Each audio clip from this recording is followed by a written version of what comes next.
Bien, mis hermanos, hemos terminado, sí, ya lo que ha significado el conocimiento que Dios mismo nos ha revelado de él. Ya no podemos dejar eh, de pensar en esto, ya, eh, porque dejar de pensar que ha sido Dios mismo el que nos ha revelado todo este conocimiento que tenemos de él. eh, si nosotros dejamos de tener esa perspectiva, entonces tristemente nos podemos ceder al desenfoque. ¿Ya? Es Dios quien, quien se ha revelado para que nosotros le conozcamos. Y de esa manera se produzca una cercanía entre Él y nosotros, una comunión Es entre Él como, y está nosotros. hablando de la ¿Ya? relación con Dios como No padre. solo no solo es el conocer, lo hemos dicho a través de todos nuestros estudios, no es solo llenar la mente de algo intelectual, para nada, eso no sirve. Eh, Tiene que estar en nuestra mente, pero también tiene que ir a lo más profundo del corazón, hermanos.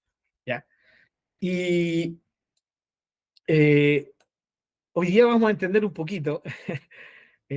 Jairo me decía, hermano Pablo, no sé cómo ponerle, de qué ponerle título al estudio, ¿no? Usted habló de Enoch, me dijo, y luego habló sobre la paternidad de Dios, ¿no?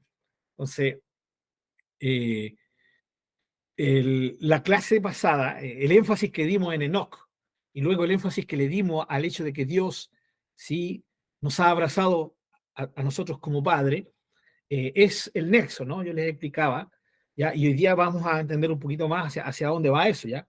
Eh, y claro, la idea del título es reaccionando al conocimiento de Dios, ¿no?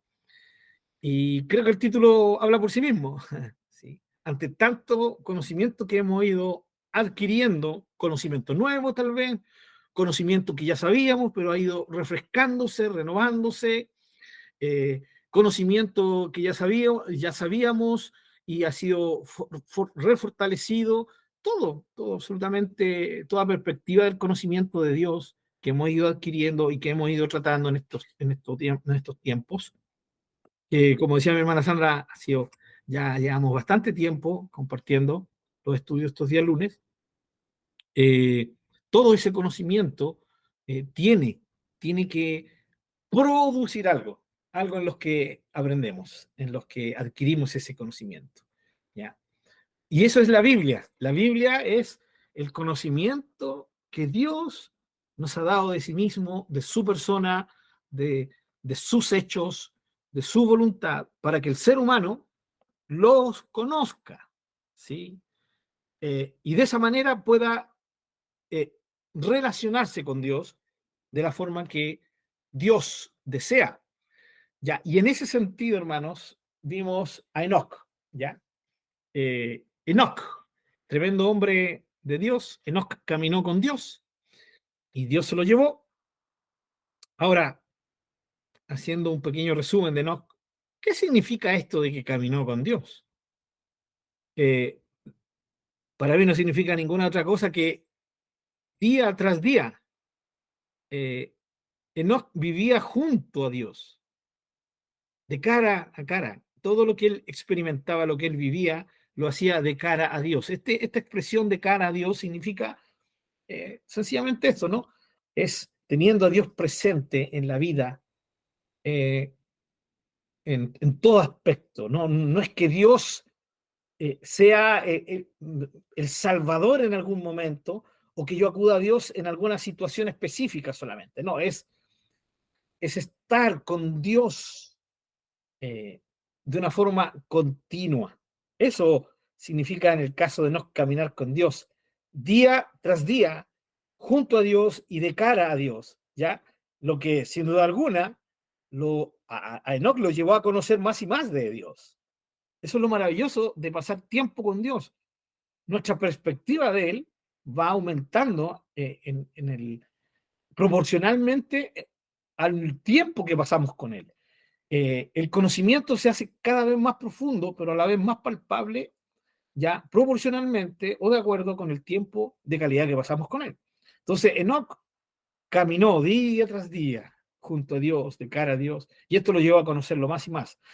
Pero este es un conocimiento que lo fue transformando, ¿sí? Más y más, moldeó a Enoc, más y más en su pensar, en su sentir, en su actuar, ya en todo aspecto de su vida, de tal manera que después de tanto tiempo de andar con Dios, de vivir de esta manera, junto a Dios, de cara a Dios, ya Dios decidió sacarlo de este mundo, ya decidió llevárselo a su presencia, a donde más se lo lleva, ¿no? A donde más lleva, sino a su presencia. Entonces, la idea, mis queridos hermanos, es que Enoc en este sentido es un ejemplo a seguir, uno de los poderosos ejemplos a seguir del Antiguo Testamento, ya, y como vimos la semana pasada, no solo como algunos lo toman, ya como figura del arrebatamiento que tenemos prometido parte del Señor, que estamos esperando, ¿sí? Por lo demás, sino por la forma en que él vivió, ¿ya? Entonces, el conocimiento, este conocimiento de pasar tiempo con Dios, el conocimiento que vamos adquiriendo de Dios, eh, termina moldeando, termina transformando. Es un conocimiento transformador, o debería ser, ¿no? Eh, de tal manera que en todo aspecto de nuestro vivir, ¿ya? Todo aspecto de nuestro vivir sea moldeado de acuerdo a Dios y su revelación. Lo digo de otra manera. Si Dios dice que Él es santo, yo entonces ante ese conocimiento debo, ¿cierto? Permitirle ese conocimiento que me transforme y me moldee a esa imagen, a la imagen de la voluntad de Dios de que Él es santo. Entonces, cuando alguien sabe que Dios es santo, eh, mínimo tiene un deseo de poder eh, consagrarse, de poder dedicar, ¿sí? Una vida de santidad al Señor. Por eso, hermanos queridos, es triste, bueno, lo vamos a ver un poquito más adelante, pero el tema de de la religiosidad es algo grave y es mortal, hermanos. Espiritualmente, la religiosidad, cuando se vuelve una religiosidad tóxica, hermanos, es realmente un arma mortal en contra de los cristianos, porque uno ve gente predicando de la santidad de Dios, pero sus vidas dejan mucho que desear, ya se alejan de lo que es la santidad de Dios, ¿no? Hay gente que canta, adora la santidad de Dios, pero sus vidas no muestran una vida que honre a ese Dios santo. Entonces, se dan cuenta, conocimiento que no transforma, pero no porque el conocimiento no transforme ni tenga el poder de transformar, sino que el corazón que está recibiendo ese conocimiento no quiere rendirse, no quiere sujetarse, no quiere moldear, dejar que sea moldeada la vida por ese conocimiento, ¿ya? Por eso hablamos de conocimiento vital, de conocimiento de vida, ¿no?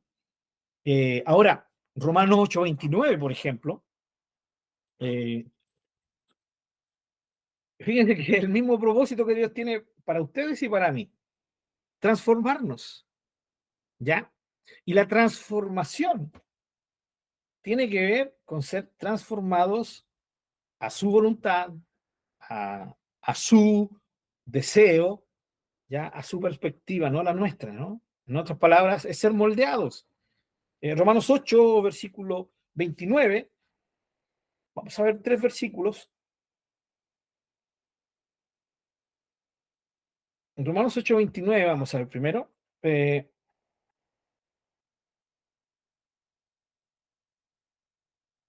Dice, porque a los que antes conoció,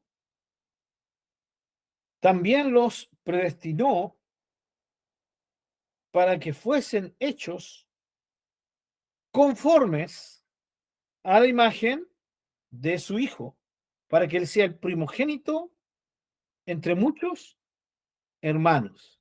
¿Sí? esto es maravilloso, esto tiene que ver con la paternidad de Dios que lo vimos, ¿no? Pero fíjense, cuando uno dice, ¿cuál es el propósito de Dios para mí? Generalmente uno tiende a pensar en un ministerio, en dones espirituales, ¿sí? En cómo yo puedo servir al Señor, no sé, en la iglesia local, en misiones, qué puedo hacer, ¿no? Pero el propósito máximo de Dios para nosotros es conformarnos, ¿sí? Y conformarnos a la imagen de su Hijo Jesús. O sea, es transformarnos. La idea de conformar es transformar, ¿sí? En este sentido son sinónimos, porque es cambiar nuestra forma y darnos la forma, en este caso, de Jesús. Y obviamente que esta forma no se refiere a una forma física, ¿ya?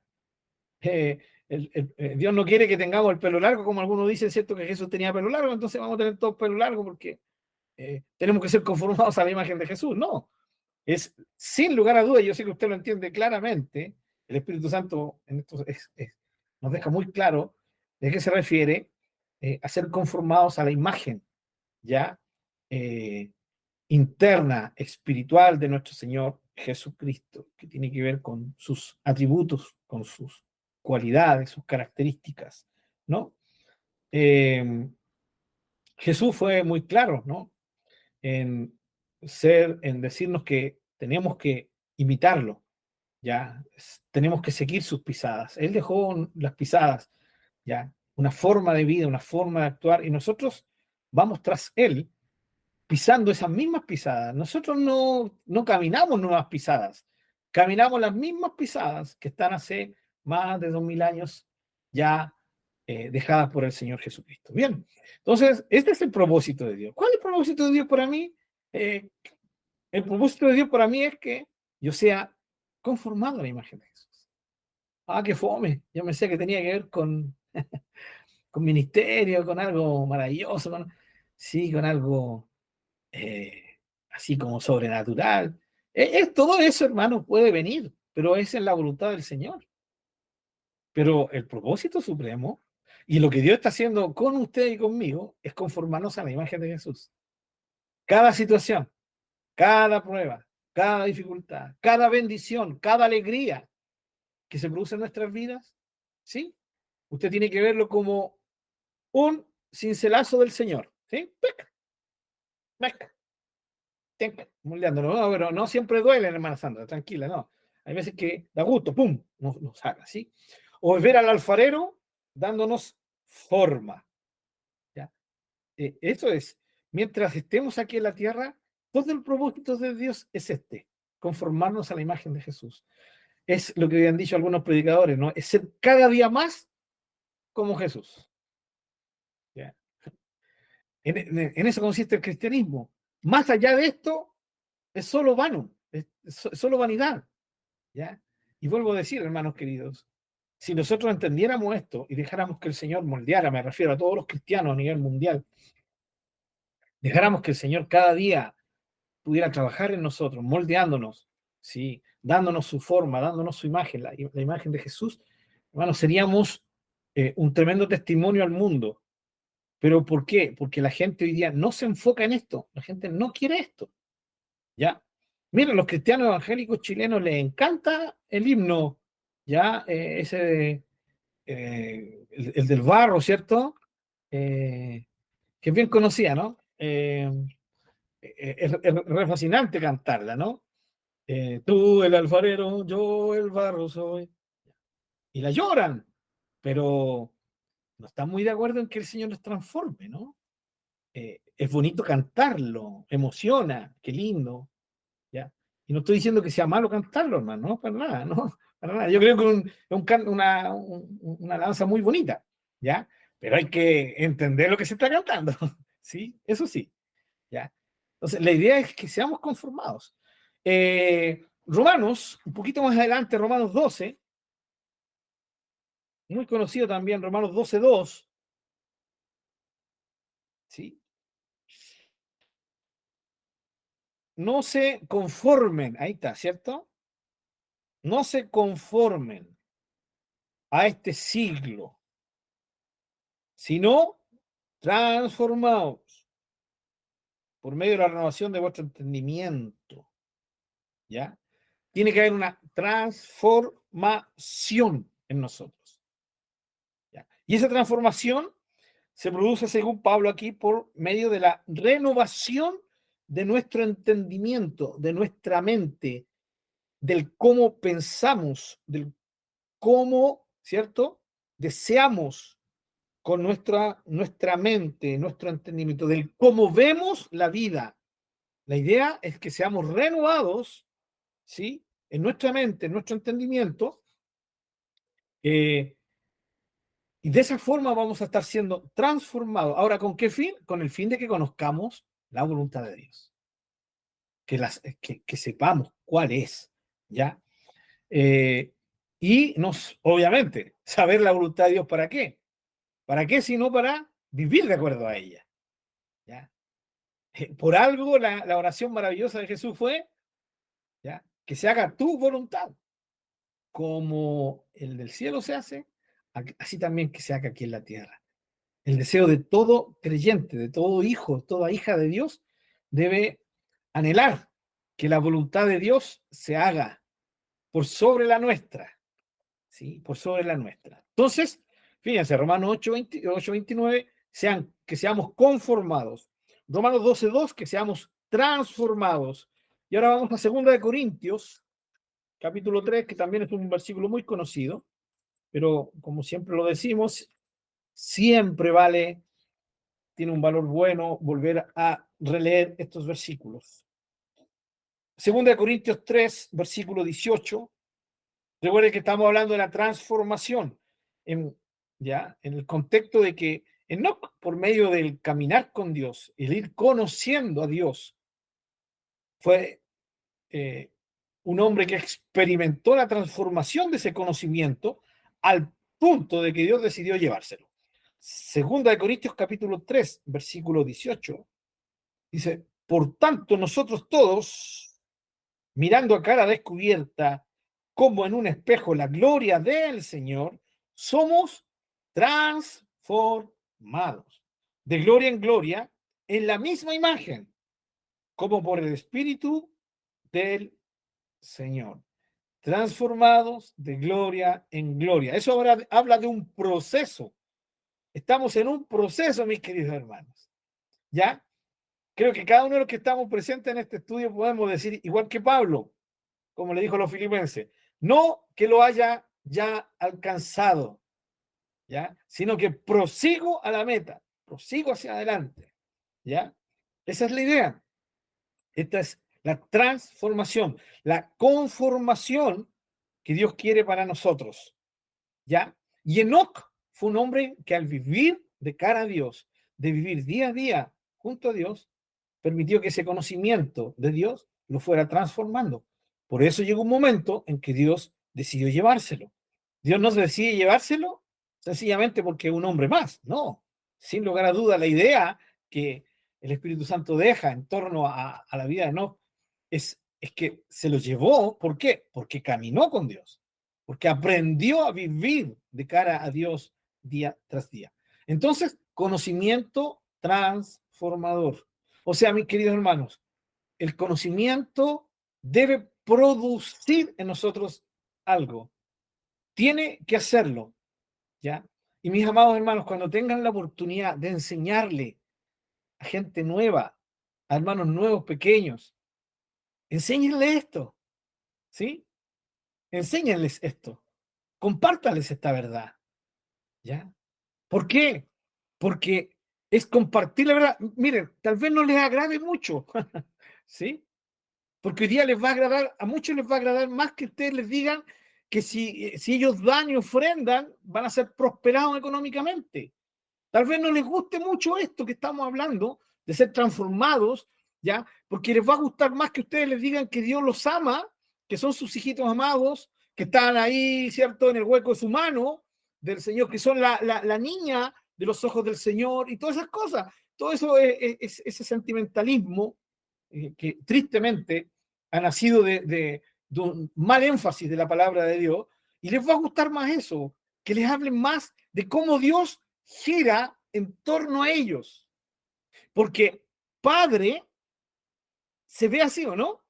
Se ve como que, es nuestro Padre. Yo lo compartí de esta manera la vez pasada y lo he vuelto a decir. Yo veo a Dios abrazándonos. Entonces, pareciera que esto mantuviera a Dios alrededor nuestro. Pero el abrazo de Dios no significa que Dios gire en torno a nosotros. Sencillamente el abrazo de Dios significa que Él nos hizo suyos. ¿Pero suyos para qué? Para recibir esta transformación, esta conformación. Esa es la idea de Dios. ¿Ya? Para que seamos hermanos, ¿sí? Cristo sea primogénito de muchos hermanos. Entonces, tal vez no les va a gustar a los hermanos nuevos o a los hermanos que ya llevan más tiempo, tal vez tampoco les guste. No les guste que ustedes les compartan esto. Pero hermanos, esto es la palabra del Señor. Ese es el propósito de Dios. Compartan esto sin temor. Necesitamos volver a enseñar lo que la palabra de Dios nos dice, el propósito de Dios con nosotros, ¿ya? Y si nosotros leyéramos el Nuevo Testamento especialmente, aún si leyéramos el Antiguo Testamento, cómo Dios trató con su pueblo de Israel, llegaríamos al mismo punto de que el propósito de Dios es ir, ¿cierto?, en un proceso de día tras día, irnos transformando, conformándonos de tal manera que la imagen de Jesús se manifieste en nosotros y a través de nosotros, ¿sí? Porque eso es lo que el mundo necesita ver, ¿sí? El mundo necesita ver al Señor Jesucristo en nosotros, ¿sí? Eso es. El mundo no necesita ver a la iglesia, necesita ver a Jesús en la iglesia. La iglesia no salva, es Jesús quien salva.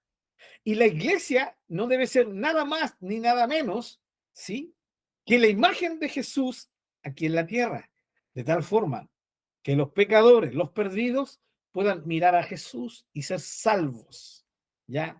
Como dijo el profeta en el Antiguo Testamento y Pablo lo cita también en Romanos, ¿ya? Mírenme a mí y serán salvos, ¿ya? Mírenme a mí, es mirar al Señor Jesús, ¿ya? En ese sentido no está tan alejado Juan Pablito II, ¿no? No tengáis miedo de mirarlo a él, ¿no?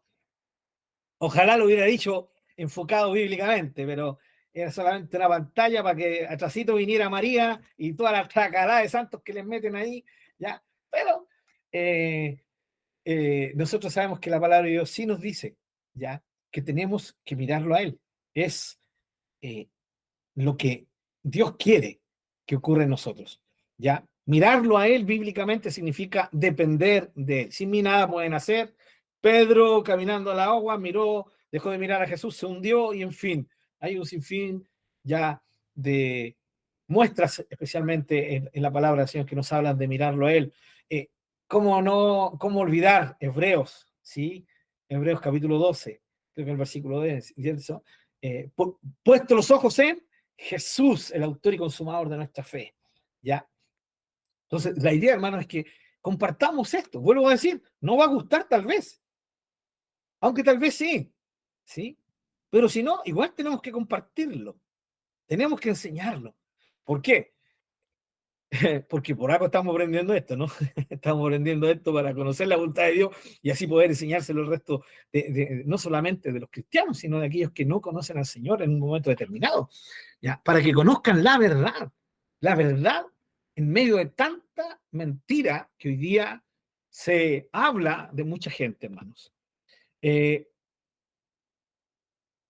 que más de alguno de ustedes lo ha dicho, lo he conversado con algunos hermanos, y siempre es lo mismo.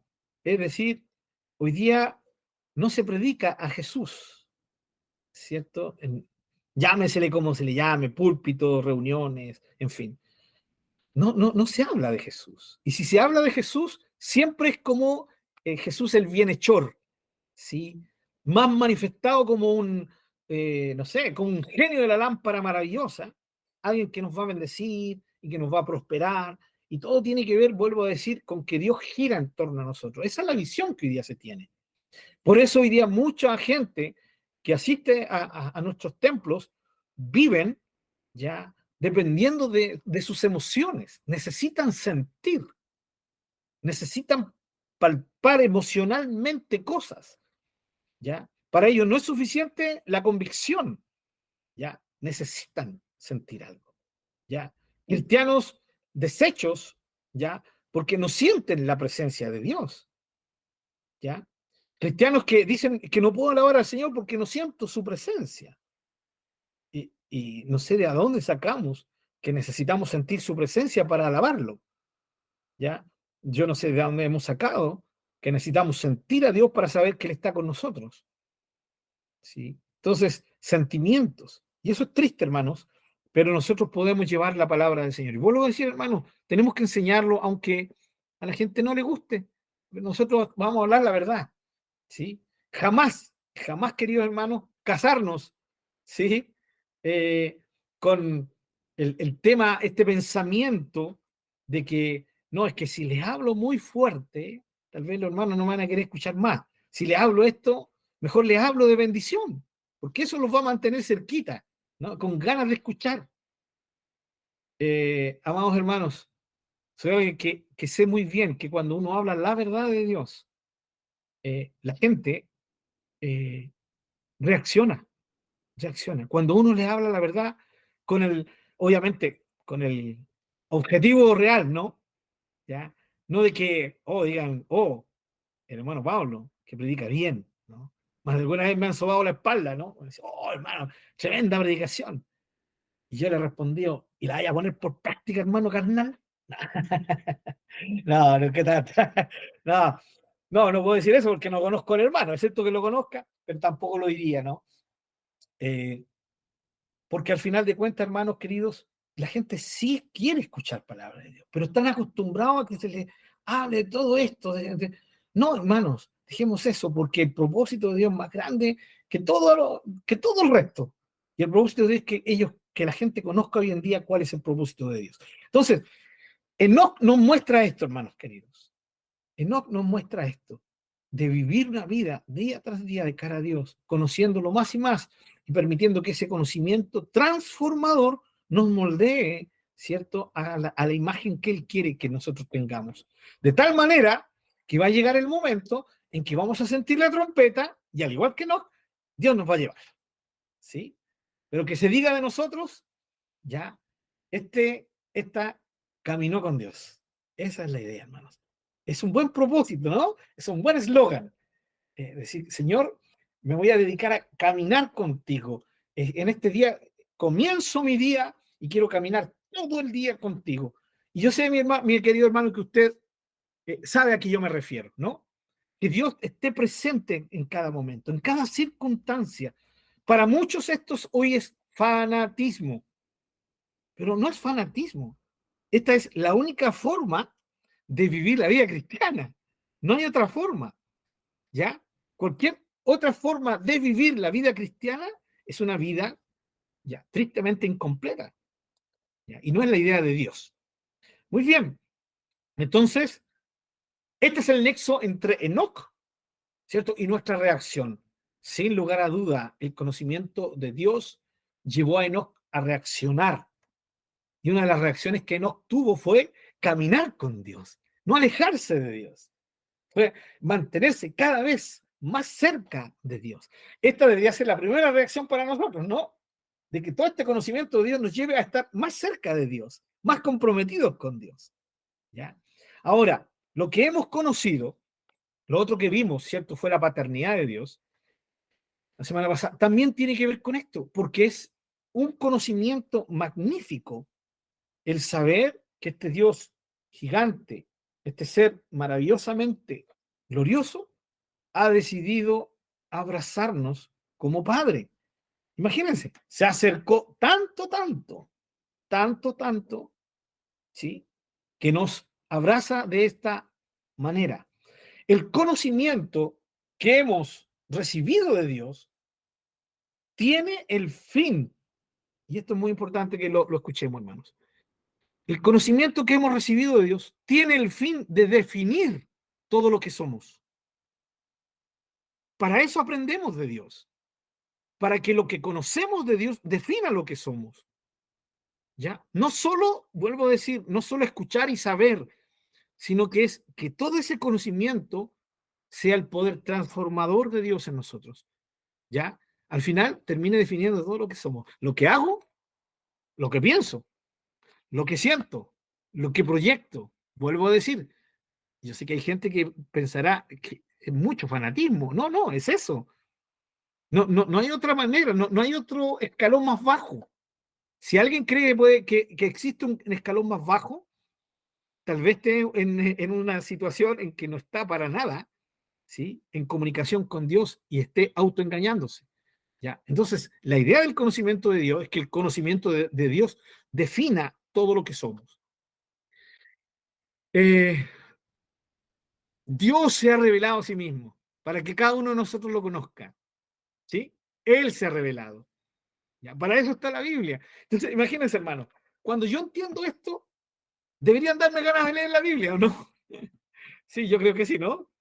Deberían darnos ganas de leer la Biblia. O sea, si Dios se ha revelado en su palabra para que yo lo conozca y para que este conocimiento me transforme, ¿ya? Y me acerque más a Él, entonces yo voy a tener deseo de leer la Biblia. Eh, Esto es algo entre nosotros, hermano, pero hay veces que cuando uno está conforme con lo que ha adquirido, ¿no? Llega a un nivel, ¿ya? Y como que uno tiende la tentación a sentirse como un poco satisfecho con lo que sabe, con lo que tiene, ¿no? Eso pasa, eso pasa. Entonces Dios ahí se encarga de una u otra manera de golpearnos, ¿sí? Para sacarnos ese cascarón que se ha ido ya forjando alrededor de nosotros. Eh, y qué bueno que Dios lo haga, ¿ya? Porque cada vez que nosotros comenzamos a sentirnos muy satisfechos con lo que ya sabemos de Dios, es bueno que el Espíritu Santo venga y nos mueva al piso, ¿ya? Y nos despierte y nos haga, ¿cierto?, ser capaces de poder mirar a Dios y entender que Dios sabe que aún hay mucho más, que nosotros podemos caminar hacia adelante en conocerle más y más. Eh, Vuelvo a decir, mis queridos hermanos, tanto este ser tan inmenso, tanto se ha acercado que hoy día somos hijos. Yo les decía la semana pasada, hermano, esto debería eh, remecernos siempre el corazón, ¿ya? Ahora, por esto, la necesidad de la fe. Ante tal conocimiento que hemos adquirido, que hemos renovado, que hemos fortalecido a través de nuestros estudios, ¿ya?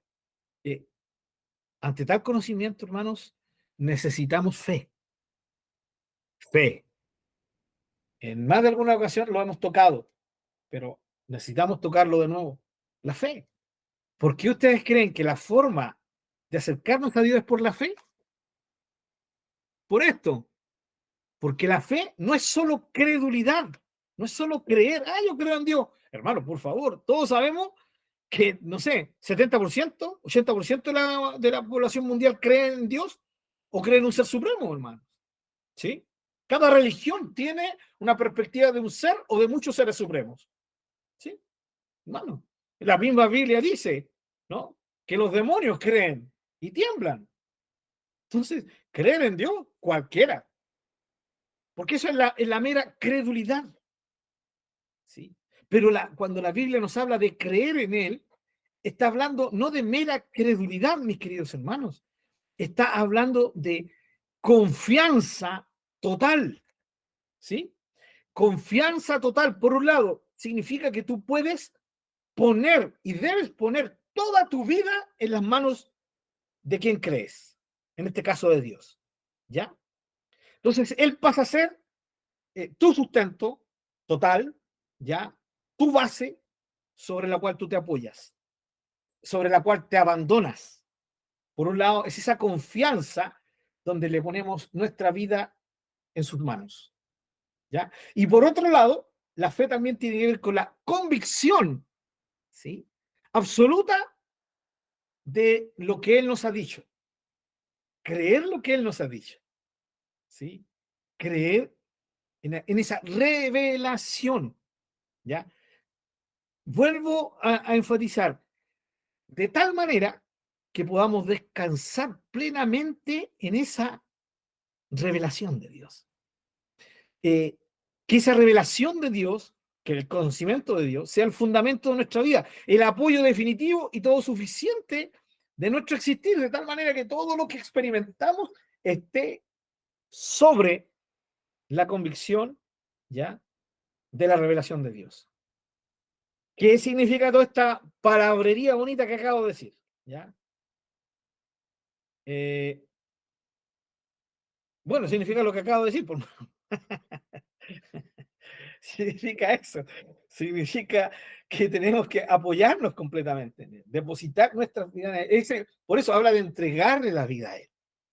¿Sí? Es dejar nuestras vidas en la mano del Señor. Esa es la fe bíblica. Entonces no es solamente creer en Dios. Entonces cuando nosotros hablamos con personas y le decimos, ¿usted cree en Dios?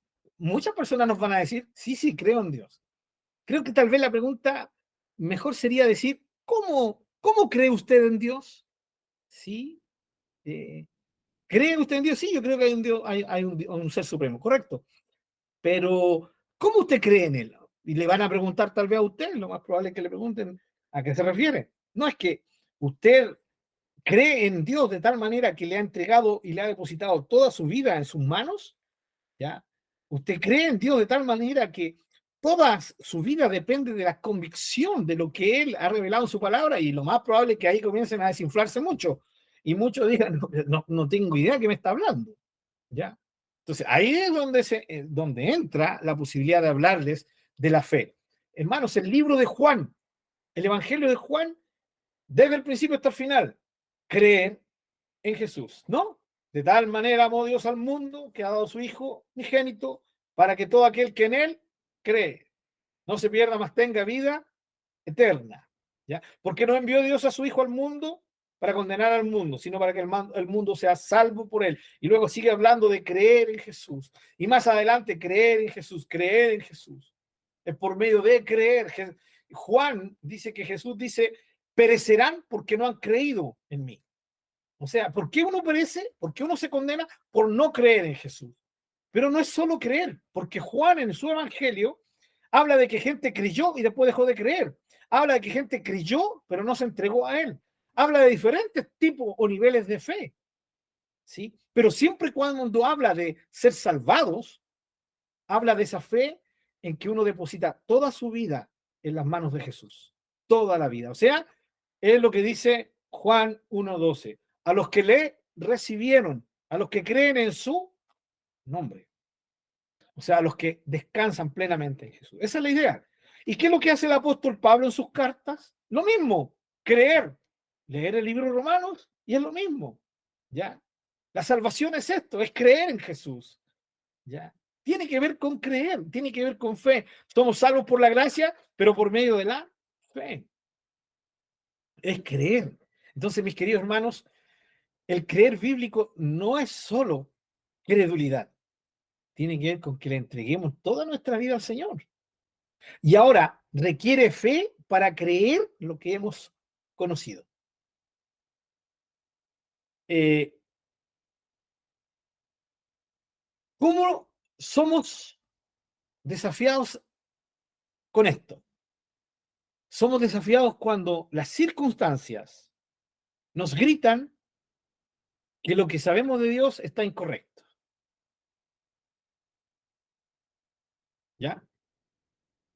Díganme que en algún momento no han vivido algo que les ha hecho pensar, tal vez no dudar. ¿Ya? Déjenme ser más práctico. Voy a contarles mi propia experiencia.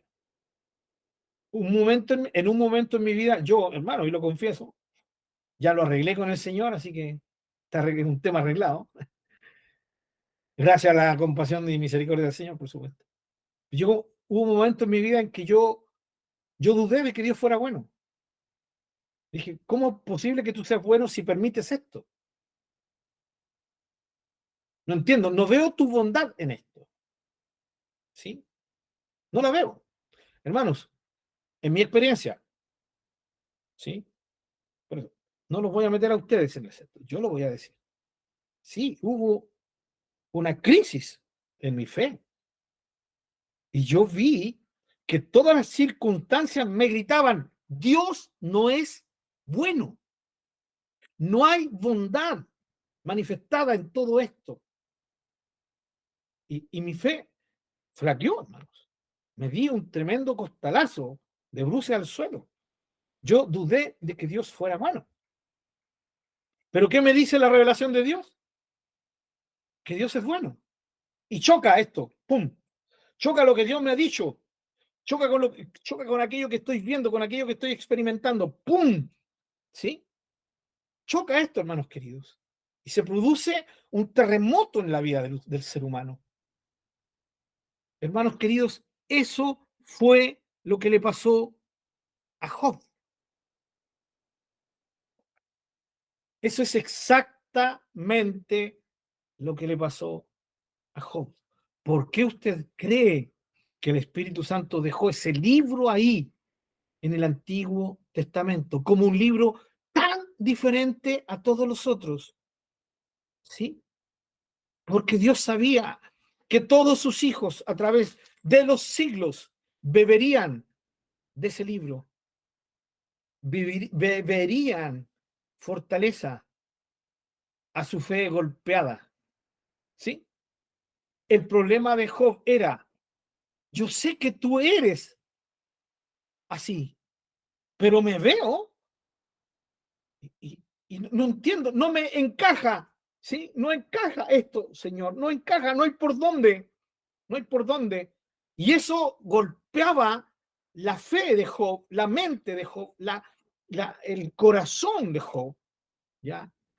Porque, hermanos queridos, era, él estaba sufriendo físicamente, ¿sí?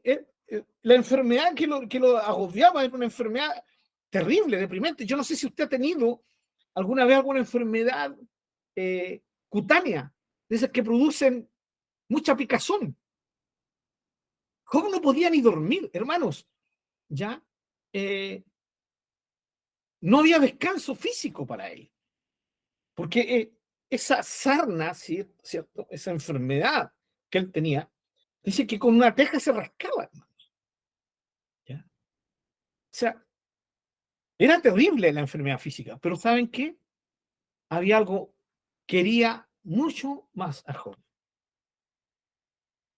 y era el hecho de no entender por qué su Dios, al que él conocía, según él, también, estaba actuando de una forma que no correspondía. El punto era, Dios, tú eres justo, pero yo en todo lo que me ha ocurrido no veo justicia. Lo que yo estoy experimentando es lo que debería experimentar alguien inicuo, alguien malvado, ¿sí? A alguien que ve a la mujer de su prójimo y la toma. Yo jamás he hecho eso, dice Job, ¿sí? He guardado mis ojos, dice Job. Me he guardado. Lo que yo estoy viviendo debería vivirlo alguien que ha ido donde el pobre o la viuda y le ha robado y se ha aprovechado de ello. Yo no he hecho eso. Yo he ayudado a la viuda, he ayudado al desamparado, he ayudado al pobre. ¿Sí? Lo que yo estoy viviendo debería estarlo viviendo una persona malvada, alguien que le roba a los otros, que va y confabula para matar a otros. Yo jamás he hecho eso, yo he defendido al débil. Y todo lo que Job era chocaba con esto. Y estaba viendo que Dios en apariencia no era justo. Y ahí estaban sus amigos, ¿no? Diciéndole, Job, el problema tuyo es que tú te autojustificas. ¿Y saben qué? Tenían razón. Job estaba haciendo eso. Job estaba autojustificándose. Pero como lo vimos en una de nuestras clases, hermanos, lo hacía por el dolor. ¿Sí? Él hablaba del dolor. ¿Entienden? Sí, eso creo que lo tenemos claro. Hablaba del dolor, hablaba de ese dolor, de ese choque que se producía al saber que su Dios era justo, pero que estaba tratándolo a él con total injusticia. Job decía, no es justo. Y los amigos le decían, es justo, porque eres malo, porque eres aquí, ¿no? Sus amigos, que se supone que lo conocían bien. Pero fíjense que esto es interesante, porque los amigos deducían también de la convicción que tenían en la revelación de su Dios. Ellos creían en el mismo Dios de Job, en el mismo Dios. Y sabían que Dios era justo y que él jamás haría pasar a un justo por lo que Job estaba pasando. ¿Entienden el choque de esto? Queridos hermanos, el más afectado era Job, pero los tres amigos también fueron afectados por esta situación. Ellos llegaron a un momento en que dijeron, no, es que es imposible que nuestro Dios, que es justo, permita que alguien justo pase por todo esto. ¿No es tan terrible que no puedo llegar a otra conclusión? Dijo Bildad, Sofá, ¿ya? Dijeron, no podemos llegar a otra conclusión de que Job no era lo que decía ser. Job no era lo que la gente, lo que nosotros creíamos. Job tenía una doble vida. No hay otra explicación para tanto dolor, porque sería imposible que un Dios justo permitiera que su hijo justo pasara por lo que le está pasando. Hermano, el libro de Job es tremendamente profundo. No presenta solamente el tema de, ya, un justo sufre. No, hermanos, es tremendamente profundo. Hay una complicación muy profunda en el libro de Job. ¿Ya? Ahora, ¿por qué Dios se enfada con los amigos de Job? No tanto por lo que dijeron, sino por el cómo lo dijeron. ¿Sí? Al final del libro, nosotros vemos a Dios diciéndole a los tres amigos que le vayan a pedir a Job que ore por ellos, porque si Job no ora por ellos, él va a estar muy enojado, los va a castigar.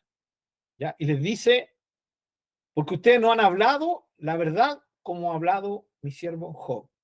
Y saben ustedes que cuando nosotros leemos el libro de Job, si ustedes lo leyeron, lo han leído, y se han puesto a detener qué es lo que hablaron los amigos no hablaron mentiras. ¿Sí? Hay un versículo muy lindo, a mí me gusta, no me recuerdo si fue Bildad que lo dijo. Dice, el Señor hace la herida y el Señor la sana. ¿Han escuchado eso? Bueno, lo dijo uno, no lo dijo Job, lo dijo uno de los amigos de Job, dándole duro a Job. Qué lindo. Ese es la misma expresión que sale en Deuteronomio cuando Moisés profetiza sobre el pueblo. Así que Dios hiere, pero también Dios sana. ¿Ya? Muchas otras cosas. Uno lee, por ejemplo, al cuarto actor, que no se dice que fuera específicamente amigo, ¿no? Eliú, ese personaje que muchos discuten, no saben quién es, ¿no? Porque no era de los tres amigos, aparte era mucho más joven, pero uno lee a Eliú y dice, wow, qué manera de conocer la grandeza de Dios. Es maravilloso las exposiciones de Eliú. Lo mismo lo de sus amigos. Sus amigos siempre defendiendo a Dios. ¿Sí? Ese es el problema. Dios, recordemos que Dios no quiere ni necesita abogados. ¿Ya? Dios no necesita que lo defienda. Dios necesita testigos que hablen lo que conocen de él. ¿Sí? Yo como cristiano debo ser llamado a ser testigo de Dios, no a ser abogado de Dios. ¿Ya? Hay una gran diferencia, ¿no? Y hoy día muchos intentan ser abogados de Dios. Y no es la idea de Dios. Dios no necesita abogados, Él se defiende solito. Lo que sí necesita es gente que hable de lo que conocen de Él. Eso es un testigo, ¿no? Un testigo es aquel que dice, yo vi esto me consta, ¿ya? Lo vi, lo palpé, lo experimenté, soy testigo de esto. Eso es lo que necesita Dios, ¿ya? Y en el caso de los amigos de Job, terminaron siendo abogados y en eso fallaron, porque fueron vez tras vez más incisivos con Job, ¿sí? Y le enterraban más y más el punzazo a Job. Fueron cada vez más y más sanguinarios, ya, con Job. Por eso Dios se molesta con ellos, pero no porque ellos dijeran mentiras sobre Dios, ya. Ellos tomaban una verdad de Dios, pero la aplicaban mal en Job. Díganme que esto no pasa hoy en día también, ¿no? Pasa cuando alguien, no sé, eh, algún hermano en la iglesia donde estamos se enferma, ¿no? Muchos van a pensar, va a ser más fácil pensar, este hermano está pagando, que este hermano está siendo probado. Ya, no estoy diciendo que todos piensen así, pero les aseguro que más de uno le va a ser más fácil decir, este está pagando, especialmente si ese hermano no me caía muy bien. Si no era de mis predilectos, voy a ser la primera presa de esos pensamientos. Voy a ser el primer nido donde ¡pum!, va a salir el huevito, se va a quebrar el huevito, ¿cierto? De decir, no, Dios, eres justo, Señor, eres justo, ¿no? Justos y verdaderos son tus caminos, Rey de los santos. Ya. Hasta le vamos a cantar el canto, porque ustedes saben que ese canto, hay un canto ahí basado en Apocalipsis sobre eso, ¿no? Entonces, va a ser fácil eso. Es fácil, es más fácil juzgar, ver la parte negativa. Entonces, eso pasó con los amigos de Job. Pero fíjense, todo tiene que ver con que Dios era justo o no era justo. Entonces, ¿qué pasa con nosotros, mis queridos hermanos?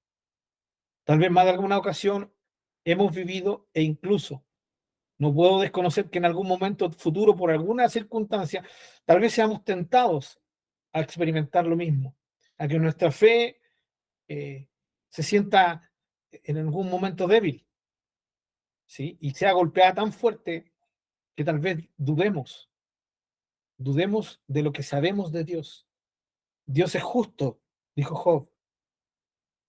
Creo en eso, pero la evidencia me dice que no es justo, porque si fuera justo de verdad, la experiencia me lo mostraría. Y aquí está el tema de la fe. La fe nos mantiene con convicción sobre lo que Dios ha dicho de sí mismo, aunque las circunstancias nos griten lo contrario. ¿Sí? Muchas veces las circunstancias nos van a gritar lo contrario de lo que Dios nos ha dicho. Quiero ponerles un ejemplo, mis queridos hermanos, no tan personal ahora. Eh,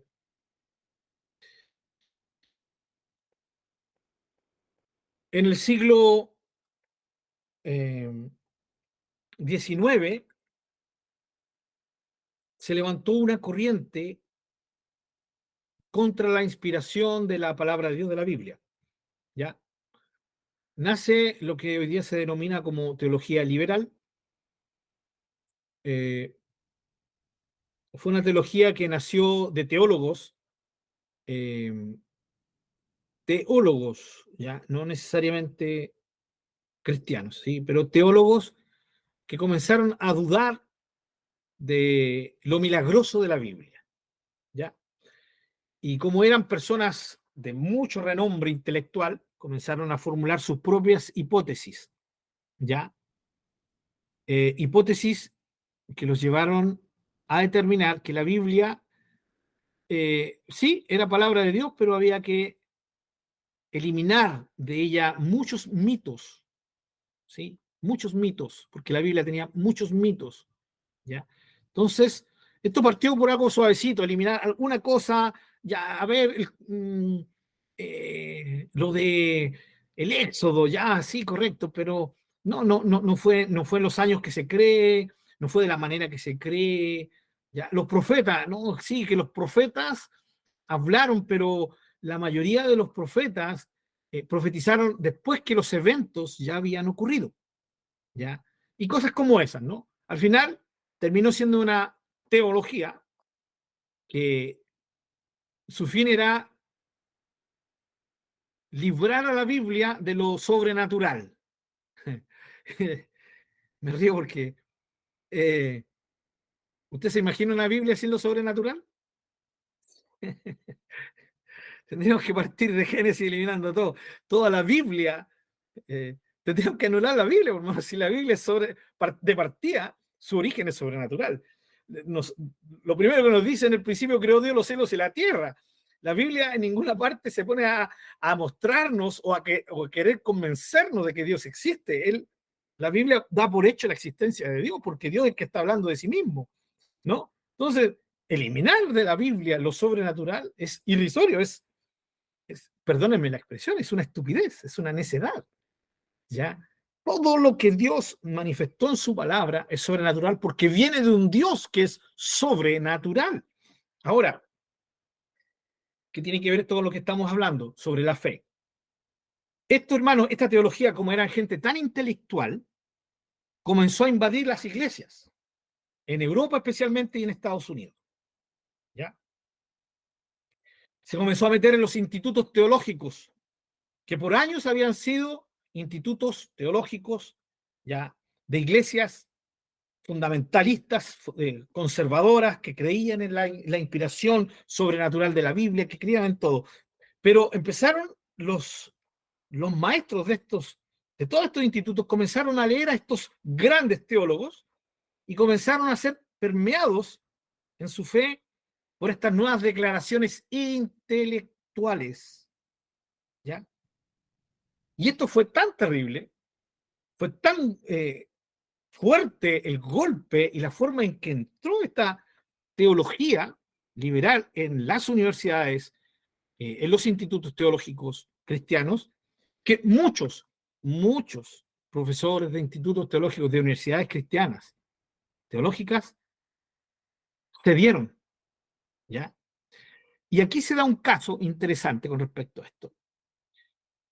Dentro de las cosas que decían que la Biblia tenía como mitos, estuvo el caso fue muy bullado, fue el tema del famoso sucesor de Nabucodonosor, Belsasar. No sé si se acuerdan de esa historia. Mené, Mené, Tekel, Uparsin, el dedo de Dios escribiendo, ¿no? En la esta. Ha sido pesado, ¿cierto? Ha sido encontrado falto. Esta noche te quitan el reino, ¿no? ¿Se recuerdan, no? Ya. ¿Quién estaba ahí? Ahí estaba Daniel. Y ahí es donde Belsasar le dice, que se supone que era, dice la Biblia, que era el hijo de Nabucodonosor. Ya. Pues nosotros tenemos que entender que en mucha parte de la Biblia dice hijo y se refiere en el Antiguo Testamento especialmente a descendiente, no necesariamente el hijo directo. ¿Ya? El tema que ahí Belsasar le dice a Daniel, si tú me descubres, yo te haré, ¿cierto? Te voy a hacer eh, uno de los más importantes de acá, ¿sí? Fue lo que le ofreció a Daniel. Le dice, siempre y cuando tú me reveles lo que está escrito ahí, ¿ya? Te voy a favorecer todo. Entonces está todo este tema, ¿no? Y ahí conocemos que Daniel le dijo, mira, esto es lo que significa y sabemos que vino el rompimiento de este hombre. Ocurrió que en ese tiempo no había ningún registro histórico de un tal Belsasar, ¿sí? Entonces los historiadores, estos teólogos comenzaron a buscar en la historia y encontraron con que no había ningún Belsasar en la historia de los babilonios y ningún rey que tuviera las características que da la Biblia sobre este rey, ¿ya? Así que dijeron, ven, esto es falso. La Biblia, aquí hay claramente en el libro de Daniel, hay algo que no es real, que no es histórico, dijeron, ¿ya? ¿Qué ocurrió? Estos grandes teólogos hicieron sus grandes libros de teología y muchos creyentes comenzaron a caer en esto. Entonces, aquí está el tema. La Biblia decía, Belsasar existió, ¿sí?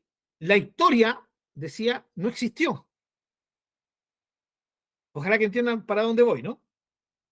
La palabra de Dios decía, sí existió. La historia humana decía, no existió. No hay ninguna prueba de que existiera. Solo la Biblia.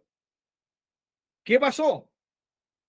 Las personas fueron confrontadas con esto, especialmente los teólogos cristianos y los profesores de universidad, ya, especialmente los jóvenes en ese tiempo, los nuevos pastores, los nuevos teólogos que venían, quedaron asombrados con esto y adquirieron esta teología.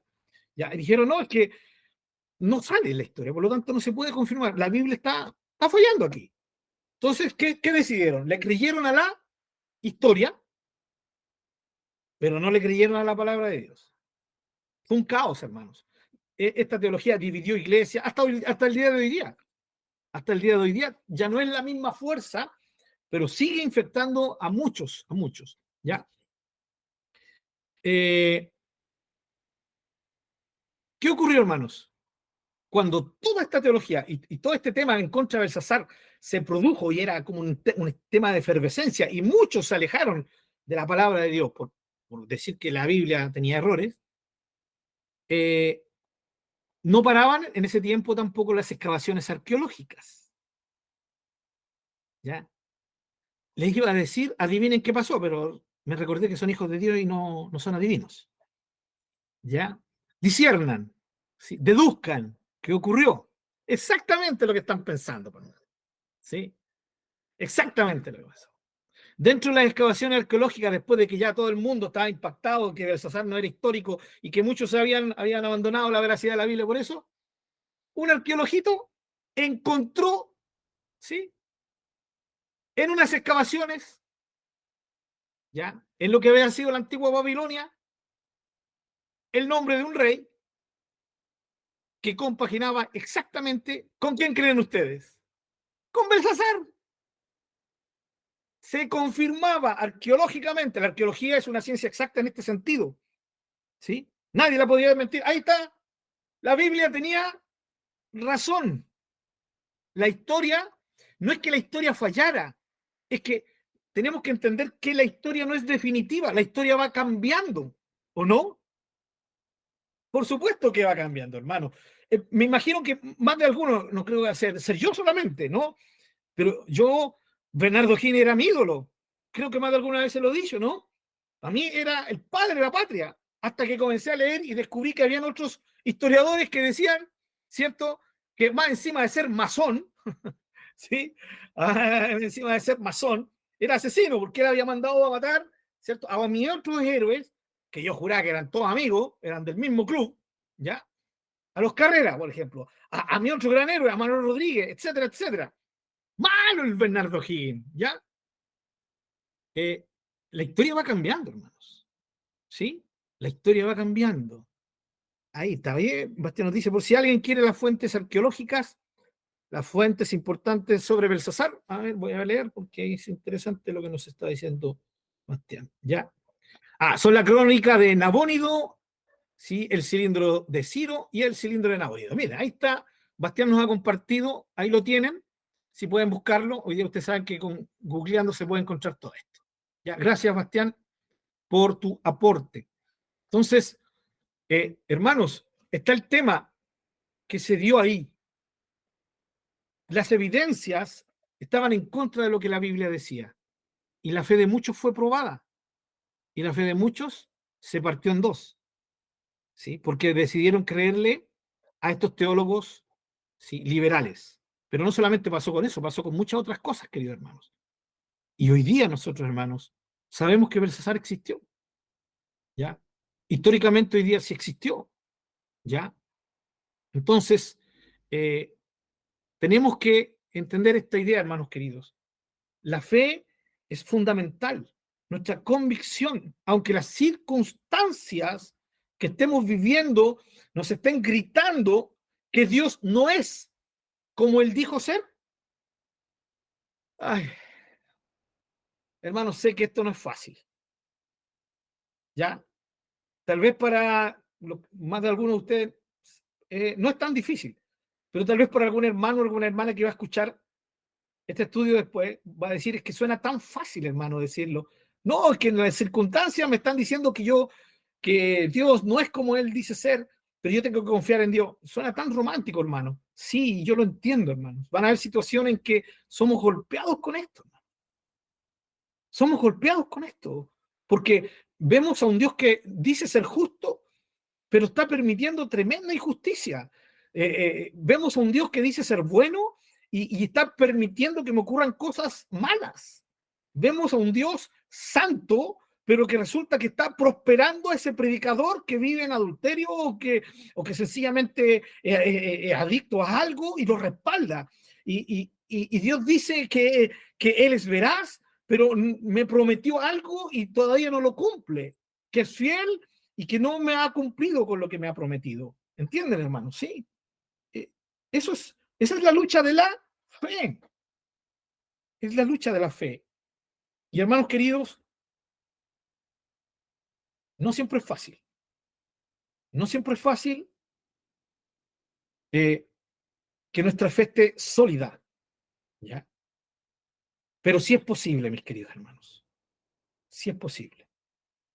Van a haber momentos, vuelvo a decir, en que pareciera que lo que Dios nos dijo de sí mismo no compagina con las circunstancias. Y eso se produce aquí en nuestro cerebro y en nuestro corazón un golpe, ¿sí? Algo que nos afecta. Pero hermanos, recordemos que Dios nos dice, por eso no me pueden agradar sin fe, ¿sí? En hebreo, ¿no? Porque sin fe es imposible agradar a Dios. Hermanos queridos, ¿se imaginan el golpe para los israelitas después de 10 tremendas obras que Dios hizo en contra de Egipto y el faraón los deja escapar? ¿Iban re felices? No, porque más encima ven en el día el calor, Dios manda una nube y en la noche les manda una columna de fuego para que puedan caminar y están re felices porque van a ser libres y de repente se encuentran con el mar rojo, ¿no? Y de repente miran para atrás y ven una tremenda polvareda, ¿sí? Los egipcios detrás de nosotros. ¿Y qué es lo que pasó con ellos? ¿Para qué nos sacaste?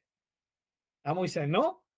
¿Para qué nos sacaste de Egipto? Ahora vamos a morir aquí en el desierto. Mejor hubiéramos muerto allá donde teníamos agua, donde teníamos coles, donde teníamos repollos, tomates, donde teníamos abundancia. Sí, claro.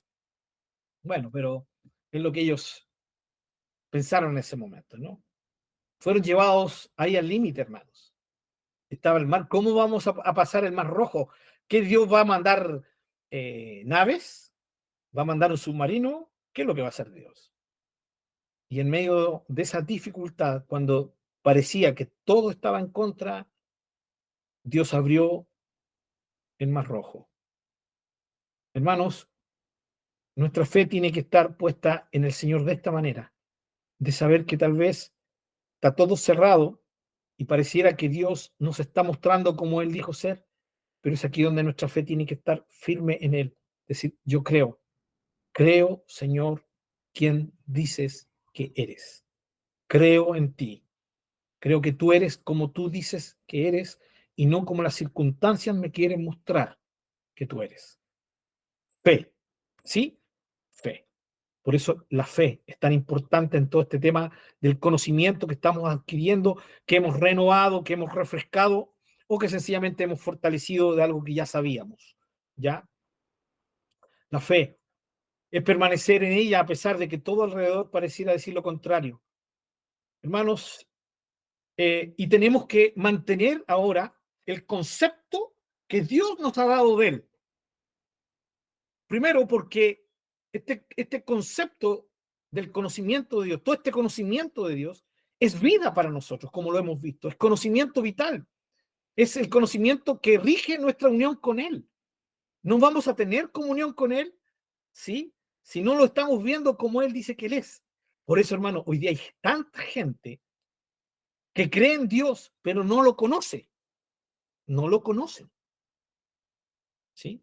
Por eso hoy día ustedes ven a cristianos diciendo, no, es que Dios no me va a castigar porque Dios es amor. No sé si ustedes han escuchado eso. Lo vimos cuando vimos el amor de Dios. Hay cristianos que están convencidos de eso, ¿sí? Hay cristianos que viven una vida absolutamente libertina. Entre decir que son cristianos, sé que hay muchas iglesias donde dicen que yo no jamás he sido cristiano, ¿ya? No me voy a meter en ese tema. Pero no, es que Dios me va a perdonar. Dios es un Dios de gracia, no, la gracia de Dios, sí, no lo merezco, así que Dios me va a perdonar de todo lo que tenga que perdonarme, en fin, etcétera, etcétera. Sí. Tristemente, hermanos, creen en Dios, pero no conocen a Dios. ¿Y por qué no lo conocen? Porque no han dedicado tiempo a caminar con Dios, ¿sí? A caminar con Dios, permitiéndole que Él les vaya enseñando a través de su palabra, porque esa es la gran diferencia entre Enoch y nosotros, ¿sí? Nosotros tenemos, al caminar con Dios, la palabra de Dios, que es la que nos va mostrando, revelando a Dios, Dios revelándose a sí mismo a través de la palabra. Entonces necesitamos dedicar tiempo a esta palabra maravillosa, hermanos. ¿Ya? Ahora, tristemente, hermanos, gente que es así, eh, y como es conocimiento que da vida, por eso no viven una vida cristiana abundante. Lo otro, tenemos que mantener este concepto que hemos sido, ¿sí? Vuelvo a decir, hemos adquirido algo nuevo, si lo hemos aprendido nuevo, o si hemos refrescado lo que ya sabíamos, o si hemos sencillamente fortalecido lo que ya sabíamos de Dios. Todo este conocimiento es lo que necesitamos para interpretar la Biblia ahora y la vida misma y sus circunstancias. Yo tengo que interpretar ahora cada pasaje de la Biblia en base a cómo Dios se ha revelado. ¿Entendemos, no? De esa manera, no vamos a encontrar muchos problemas que hoy día tienen algunos cristianos al decir que pareciera que se contradijera Dios aquí en la Biblia. No, no. Ahora, hay tantas cosas, hermanos cristianos, perdón, hermanos míos, entre los cristianos de hoy, que se baten en una lucha, ¿sí? En una lucha que no existe en Dios. Cristianos que son capaces de abanderarse con la soberanía de Dios al punto de casi anular a Dios de su amor. Sí. Por ejemplo, alguien que cree que Dios escogió a algunos antes que nacieran, antes de la fundación del mundo, porque Él lo decidió y sencillamente por ninguna otra razón, porque lo decidió, escoger a un grupo selecto de personas para que fueran salvados y que decidió escoger al otro grupo para que se fueran al infierno, no importa lo que hicieran, por su decreto, hermanos, porque para ellos eso significa que Dios es soberano, despojan a Dios de su justicia, despojan a Dios de su amor, de su compasión, ¿sí? Denigran todo eso. ¿Por qué? Por querer llevar la soberanía de Dios sobre todos sus otros atributos, ¿sí? Eso es terrible, hermanos queridos, porque eso es sencillamente atroz, ¿ya? Y muestra a un Dios que no es soberano como la Biblia lo enseña. Por otro lado, gente que, como lo di el ejemplo en delante, hermanos, gente que dice que Dios es amor, pero hacen tanto énfasis en el amor de Dios, en la compasión de Dios, que despojan a Dios de su soberanía. ¿Por qué? Porque es tan amoroso Dios que al final termina sujetándose a nosotros, a lo que nosotros le pedimos. Entonces ahora Dios gira en torno a nosotros. ¿Sí? Como dijo uno de los tantos herejes norteamericanos, un predicador de ya hace años atrás. Él dijo, hermanos, Dios está sujeto a ti, ¿ya? Tú tienes autoridad sobre Dios aquí en la tierra, porque cuando Dios creó la tierra, puso a Adán y Eva, ¿sí? Como los que gobernaran la tierra. Ahora, pecamos, pero en Cristo somos vueltos a esa posición. Entonces, Dios ya no tiene autoridad directa sobre la tierra, porque esa autoridad te la dio a ti y me la dio a mí. Entonces, yo tengo la autoridad por sobre Dios. Dios tiene que venir y primero pedirme permiso a mí, ¿ya? Para poder hacer algo aquí en la tierra, ¿ya? Eh, porque nosotros somos señores sobre la tierra. Espero que nadie haya dicho amén mientras decía esto, ¿ya? Ojalá que ninguno haya dicho, no, no los veo a todos en la pantalla, pero ya, hermano, eso se dijo, y usted no tiene la cantidad, ni se imagina la cantidad de gente que tiene ese predicador, porque ya está más viejito, pero todavía existe. Todavía no se va al infierno, hermano. Todavía no se va a Hades. Eh, y cosas como esa, hermano. Cosas tremendas. ¿Ya? ¿Por qué? Porque toman una porción de la Biblia y toman la imagen de Dios, que Dios nos ha compartido a través de este estudio, de su palabra, ¿no? Y la distorsionan completamente. Así que, hermanos, tenemos que mantener este concepto de Dios para interpretar la palabra del Señor y también para interpretar las circunstancias de nuestra vida. Cuando algo nos choque, hermanos, y lo que decíamos recién, no dudemos de que Dios es como Él dijo que Él es, aunque las circunstancias nos digan lo contrario. Jamás cambiar este concepto de Dios por medio de sus atributos. Jamás transarlo esto, hermanos. Y por eso hay una lucha espiritual. Hermanos, la lucha espiritual muchas veces hoy día los cristianos la ven siempre relacionada con manifestaciones demoníacas. ¿Sí? Y me refiero no sé, a posesión demoníaca. Pero el cristiano no se da cuenta que la lucha espiritual más fuerte va por el lado de la fe, por el lado de ceder, de transar lo que Dios nos ha dicho de Él, ¿sí? De transar lo que hemos estado viendo, de, de, de bajarle el perfil. Sí, no, que Dios es soberano. Sí, pero es soberano. Pero ¿qué? ¿Sí? El único pero tendría que ser, es soberano, pero también es amor, correcto, eso es bíblico. Y del otro lado, no es que Dios es amor, sí, pero ¿qué? El único pero sería decir es amor, pero también es soberano. ¿Ya? Recordemos el Padre Nuestro. Padre Nuestro, qué maravilloso, hermano. Padre Nuestro. Pero qué dice luego? Que estás en los cielos.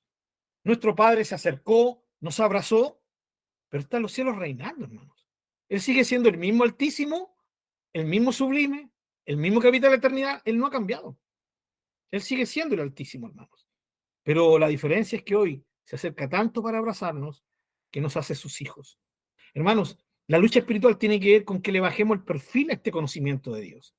Tiene que ver con que lo ignoremos tal vez.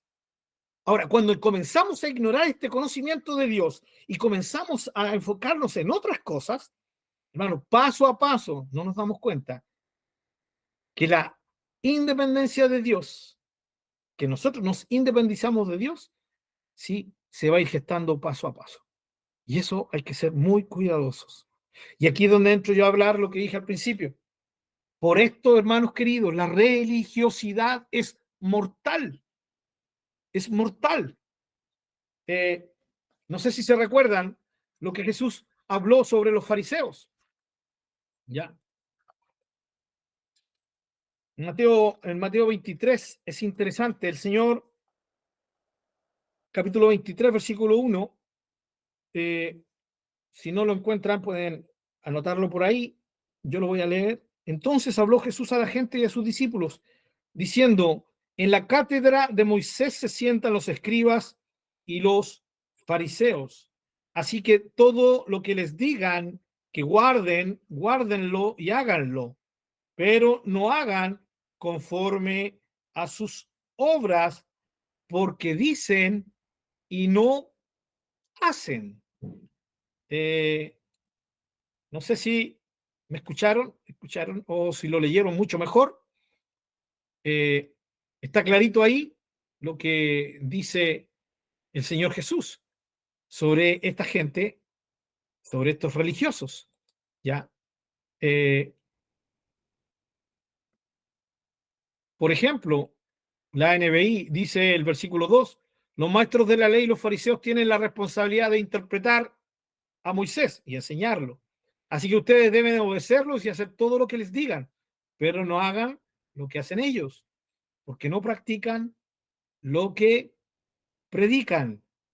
¿Sí? Eh, La Dios ha hablado y dice, por lo tanto, obedézcanlos ustedes y hagan todo lo que les digan, pero no sigan su ejemplo, porque ellos dicen una cosa y hacen otra. Hermanos, esto, esta es la faceta mortal de la religiosidad. Podríamos hablar de religiosidad tóxica, ¿ya? Porque Santiago habla de una religión, ¿no? La religión pura. Eh, por lo tanto, cuando hablamos de religión, de que el evangelio no es vida, no es religión, nos referimos a esa religión tóxica, ¿ya? Pero Santiago es muy claro que la religión real tiene que ver con amar a Dios, con honrar a Dios de verdad, y tiene que ver con cuidar al necesitado, o sea, amar a Dios y amar al prójimo, ¿sí? Pero para no entrar en detalles, tampoco que yo quiera defender el lenguaje de religión, ya tenemos una religión, no, hermano, si queremos seguir con la idea de que es vida y no religión, hermano, eso es completamente bíblico, porque al final de cuentas, eso es lo que hemos estado estudiando. El conocimiento de Dios es vida, es vital, tiene que ver con nuestra forma de vida, ¿cierto? Y no con estatutos religiosos. Eso sin lugar a dudas es así. Pero fíjense que esta religión que tenían los fariseos y los escribas era la religión que provenía de la palabra de Dios, de la ley. Ellos eran la fuente, todo lo que ellos creían venía de la fuente de la ley, de lo que Moisés escribió. Y nosotros no podemos negar que esa ley venía de Dios. Pablo dice que la ley es buena, es santa, es perfecta, porque viene de Dios. La ley de Dios no es mala. ¿Cómo va a ser malo algo que viene de un Dios bueno, ya de un Dios perfecto? Entonces, dice aquí la cátedra de Moisés, la enseñanza de Moisés. Es interesante porque aquí Jesús está hablando de la enseñanza correcta de estos religiosos, ¿sí? Más adelante, Jesús va a hablar de la tradición, ¿sí?, religiosa de ellos, que es diferente. Hay una diferencia entre la ley de Dios, la ley de Moisés, y las tradiciones que ellos ya fueron sumando, añadiéndole a la ley de Dios, ¿ya? Y algunas tradiciones tan terribles como aquella que impedía que muchos ayudaran a su padre y a su madre, ¿ya? O sea, en otras palabras, tradiciones que anulaban la misma palabra de Dios. Pero aquí Jesús habla y dice esto tremendo, ¿no? La cátedra de Moisés, ya, eh, enseñan con la autoridad que viene de Moisés, ya, en fin, eh, los maestros de la ley y los fariseos tienen la responsabilidad de interpretar a Moisés. Esas son otras versiones, ¿no? Entonces, nos está hablando, queridos hermanos, de un conocimiento basado en la palabra de Dios. Esto es terrible. ¿Es terrible en qué sentido? De que miren cómo gente puede enseñar la palabra de Dios y no vivirla, no experimentarla. Esto es complicadísimo, ¿ya? Muy complicado. ¿Por qué? Porque cuando el ser humano tiene conocimiento de Dios y no lo vive, no entiende que ese conocimiento es para vivirlo, para experimentarlo, para adecuar su vida a ese conocimiento, ¿sabe dónde se llega, hermano querido? Hermana querida, se llega a la religiosidad. Eso es. ¿Cómo llega alguien, un cristiano real, a ser religioso, un mero religioso, de esta manera? Teniendo el conocimiento de Dios y no experimentándolo. Desde el momento que un hijo de Dios, una hija de Dios, sabe que la Biblia dice algo, ya, y comienza a cuestionarlo porque lo incomoda, porque no le encaja en sus planes, no tiene idea en qué grave problema se está metiendo. Y hoy en día, espero yo estar equivocado, pero creo que hay suficiente evidencia en mucha gente que, vuelvo a decir, les fascina ir al templo. Les fascina ir al templo. ¿Por qué? Porque van al templo y sienten a Dios. Mi pregunta, ¿está malo querer sentir a Dios? Yo creo que no, ¿no? No, no es malo querer sentir a Dios. Pero que esa sea la gran razón. de la vida es pésimo. Es pésimo, hermano. Yo sé que es que este hermano Pablo parece que no ha sentido la presencia de Dios. La presencia de Dios es tan maravillosa. La presencia de Dios es como un perfume. Lo he sentido en mi piel, me eriza los pelos. La presencia de Dios llena mi corazón. Hermano, yo no estoy en contra de eso. Esto, yo creo que más de algunos de ustedes lo han sentido. ¿Sí? Sí, no hay por qué tener miedo. Yo al estar hablando de esto no significa que estoy en contra de eso, hermano. Ya, por favor. Ya. Yo conozco a algunos de ustedes que fueron así o no sé si seguirán siendo bien emocionales. No, hermano. Cada uno es diferente, eh, pero voy a poner mi ejemplo, ¿no? Hay momentos, hermano, en que yo he sentido la presencia de Dios tan fuerte en mi vida que aparte de llorar a moco tendido, y eso es literal. ¿Usted sabe lo que significa eso, a moco tendido, no? Donde tienen que llegar, pasarle un confort completo, ¿ya? Porque si no, deja la escoba, hermano, literal, ¿no? Hermanas que han ido muy bien. Acá hay otro llorón, dicen por ahí. Ya, y me imagino que más de alguno ha llorado al sentir esa presencia de Dios. Eso es real, hermanos. Cuando nosotros negamos esto, estamos negando la experiencia tan maravillosa con el Señor. ¿Cuántos de nosotros hemos caído en algún momento? ¿Sí? No para atrás, ¿cierto? No porque me soplaron, me fui para atrás. Bueno, que un día decí, yo voy a confesar, sí, ya, correcto, lo confieso. Sí, una vez me fui para atrás, ¿ya? Me fui para atrás, porque hermano, primero que nada me cercioré que había uno atrás, ¿cierto? Así de reojo, y segundo vi que todo, porque había una filita para el lado así, ya, y todos iban cayendo. Chura, dije yo, si yo no caigo, capaz que me miren como endemoniado o como alguien que no tiene el Espíritu de Dios. Así que cuando llegó antes que me soplara, yo ya estaba en el suelo, hermano, me fui para atrás nomás. Recíbeme, aleluya, nada de recibe. Yo dije, recíbeme al de atrás, le dije, recíbeme. Y ahí me quedé y cerré mi ojo y miraba, cada rato abría un poquito el ojo, miraba para ver si los del lado se habían levantado, hermano. Cuando vi que algunos se empezaron a levantar, yo me levanté también. ¿Ya? Bueno, tenía que confesar mi pecado, hermano. Esto fue una experiencia real. ¿Ya? Ahora, hermanos, permítanme dejar claro esto. Más de algún hermano tal vez sí ha caído de esa manera en la presencia del Señor y ha caído correctamente, en el sentido de que el poder de Dios lo tocó. Pero hermano, esto no es la forma, hermanos, ¿sí? No es la forma. ¿Por qué me tienen que estar soplando, hermano? ¿Sí? Aparte que la segunda vez que fueron a orar por mí, yo dije, aquí ya no me mueven, ya, lo primero que yo sentí fue una piernecita atrás, ¿no? Detrás de mis pies, ¿ya? Ahí, como que me hacían presión en la parte de atrás del pie. Y luego el predicador que vino me puso la manito aquí, ¿no? Y sentí el empujoncito más atrás, ¿no?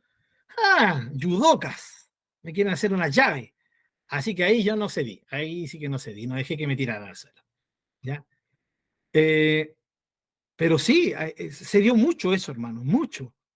Ahora, que alguien no cae, ¿saben cuál era la defensa para esta gente? Era decir que Daniel cayó como desmayado en la presencia del Señor. Juan también cayó, pero ellos cayeron hacia adelante, no hacia atrás, ¿ya? Pero vuelvo a decir, hermanos, uno no tiene idea cómo Dios puede actuar en personas. Ahora, lo que sí, si un hermano o una hermana dijo, no, la presencia de Dios fue tan poderosa en mí que yo me desplomé, bien, bien, si es su convicción, pero si fue la presencia de Dios, algún cambio tiene que producir, ¿o no? No sé si están de acuerdo conmigo, ¿no? Algo tiene que producir. O sea, el Dios de los porrazos. Yo no creo que Dios sea el Dios de los porrazos. Y vamos para atrás, y vamos para atrás, y se levantan igual o peor. Lo mismo, hermano, en iglesia, gente hablando en lengua. ¿Ya? Yo no tengo ningún problema con el don de lenguas.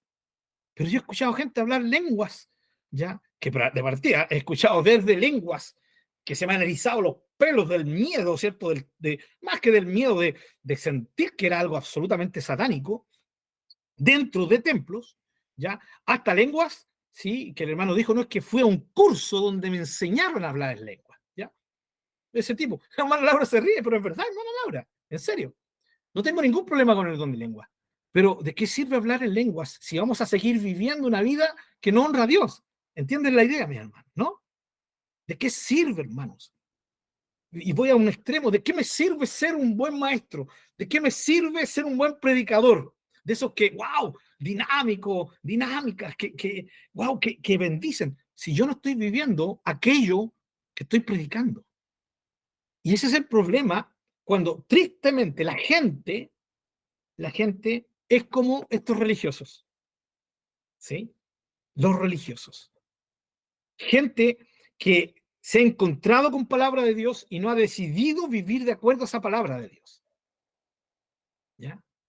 A gente que no les gusta escuchar que les prediquen que el verdadero discípulo tiene que negarse a sí mismo, tomar la cruz y seguir a Jesús. ¿Sí? ¿Es así o no? Cristianos que les hablan, hermanos, vamos a predicar sobre la santidad. Uy, ya les da la santidad. ¿Por qué?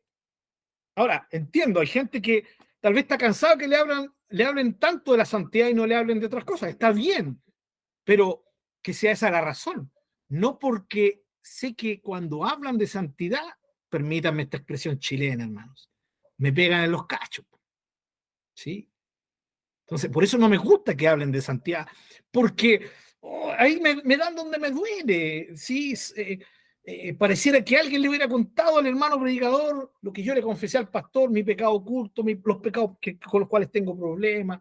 Hermano, cada vez que me hablan de santidad, cada vez que me hablan de consagración, cada vez que me hablan de vivir como un verdadero discípulo de Jesús, eso debería alegrar mi corazón, porque eso me está motivando a vivir lo que yo sé. Lo que yo aprendo debería transformar mi vida. Recuerden, ese fue el principio de nuestro tiempo hoy, como lo hizo con Enoch, y es el propósito de Dios con nosotros.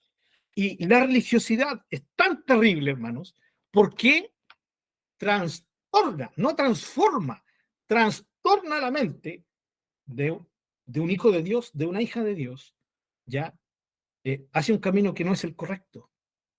Engaña la mente. Eh, miren, eh, sé que yo no les puedo decir, hermano, lleguen al culto el próximo domingo, y empiecen a mirar a los hermanos mientras alaban al Señor. Vean cuántos levantan la mano, ¿sí? Y pregúntense, ¿cuántos de esos son reales adoradores? No, no podría decir eso, hermano, ¿no? Porque estaría en contra de lo que hemos enseñado de que voy al culto no para mirar, sino para honrar al Señor. ¿Ya? Pero es cosa de repente de ver algún culto grabado, por hermano, ¿no? Eh, vi un video donde, no voy a decir de qué iglesia, hermano, ¿ya? En el momento de la alabanza, ¿no? Porque estoy viendo ahí, quería escuchar un canto, entonces lo escuché y lo escuché en vivo, en una iglesia tal, y estoy viendo como van grabando, porque eso es lo otro. A mí me incomoda, hermano, me incomoda si estoy honrando al Señor y que de repente abre un ojo y pase la cámara justo ahí cuando yo estoy llorando con todo el ojo hinchado, hermano, re incómodo, pero hoy día es común, ¿cierto? Es común, todas las iglesias quieren grabar sus cultos, quieren grabar las manifestaciones para luego subirlas, ¿a dónde? A las redes, pues, ¿ya? No, es que una forma de poder mostrar la manifestación de Dios, a ver, como que me suena medio raro, ya, pero bueno, correcto, no voy a entrar en ese tema. Pero tanto hay unos hermanos que se notan, ¿no? Ellos están metidos en la presencia de Dios con las manos alzadas, llorando, glorificando a Dios. Pero resulta que estas cámaras también son delatoras, pues, hermano, ¿no? Empiezan a enfocar y de repente enfocan a la persona, a dos tipos que están, perdón, dos tipos, no, dos hermanos, disculpen, dos hermanos que están hablando, ¿cierto? Y se están riendo y de repente ven la cámara y cierran los ojos y empiezan, uy, a la cámara infame, hermano, y lo más triste, que eso queda grabado y se sube a YouTube, todo el mundo va a ver a esos pobres hermanos, que les llega, mientras todos adoraban y estaban charlando, riéndose, y les llega la cámara y oh, para tratar de apretar, porque saben que los están grabando, entonces tratan de decir, ya, qué vergüenza, hermano, que Dios nos libre alguna vez de ser grabados en esas circunstancias, hermano. Porque imagínense, si yo vi eso, ¿cuánta cantidad de gente no ha visto ese video? No les voy a decir qué video es para que no le sigamos dando a los puros hermanos. Pero cómo, o sea, eh, ¿por qué? ¿Por qué cambiar la actitud? Hermano, tristemente eso bordea la hipocresía.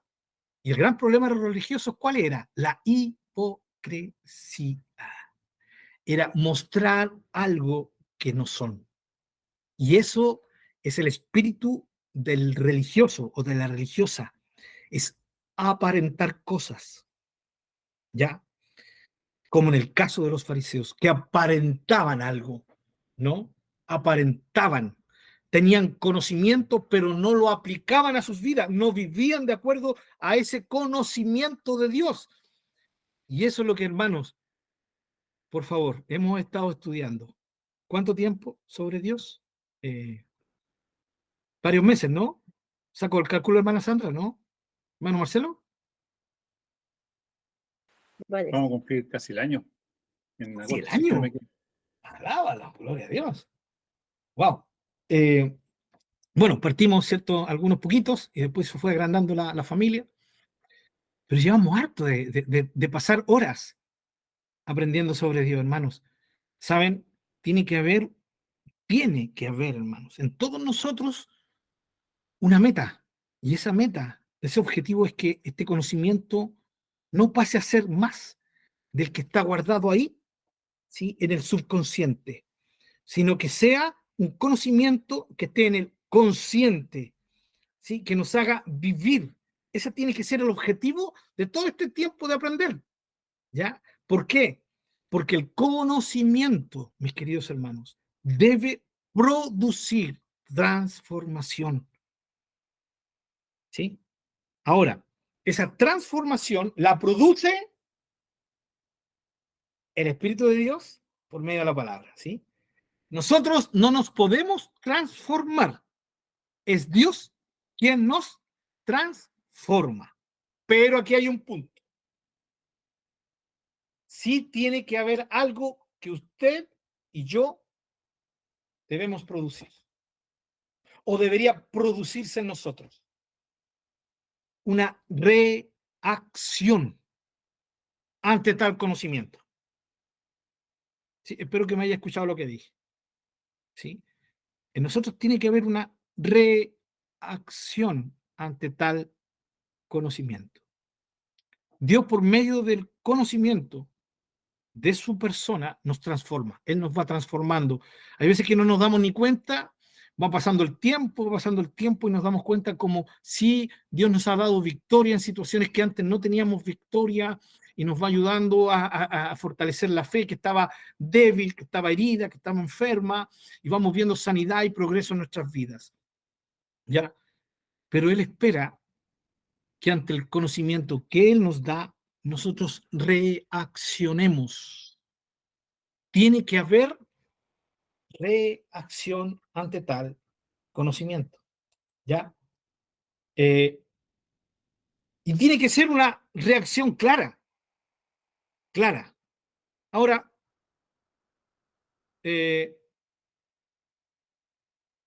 veamos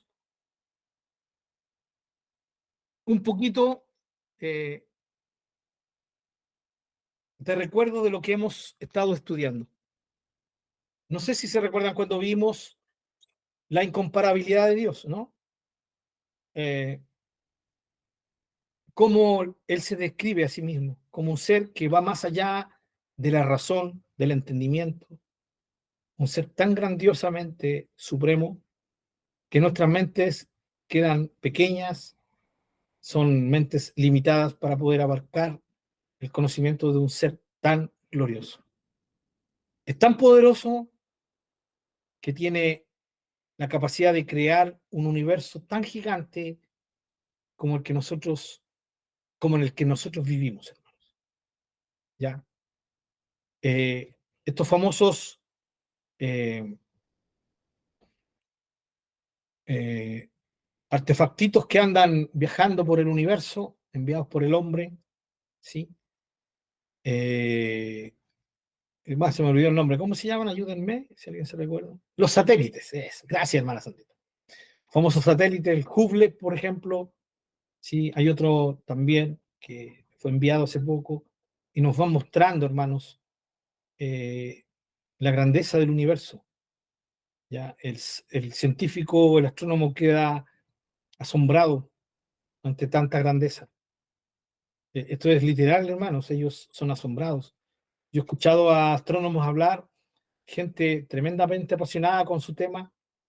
Dicen que el universo es tan grande que a nosotros no nos queda más que ver nuestra propia eh, pequeñez. Somos tan insignificantes, ¿sí? ¿Y saben qué? Es escuchar a un cristiano, a una cristiana que conoce a su Dios, ¿sí? Sí, es como escuchar a un cristiano o una cristiana que conoce a su Dios. Las mismas palabras. Ante tanta grandeza, solo puedo ver mi propia pequeñez, lo insignificante que soy ante tanta grandeza. La diferencia entre el astrónomo y el cristiano, la cristiana, es que el astrónomo sí se asombra, se abruma con la creación, ¿sí? El cristiano y la cristiana se asombra y se abruma con el creador. ¿Entendemos la diferencia, no? A quien a mí me asombra es el creador.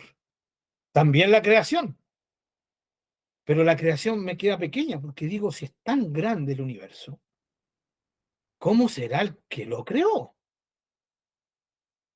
¡Wow! Y veo un número desorbitante que no me entra en la mente, 300 millones, perdón, 300 trillones de estrellas.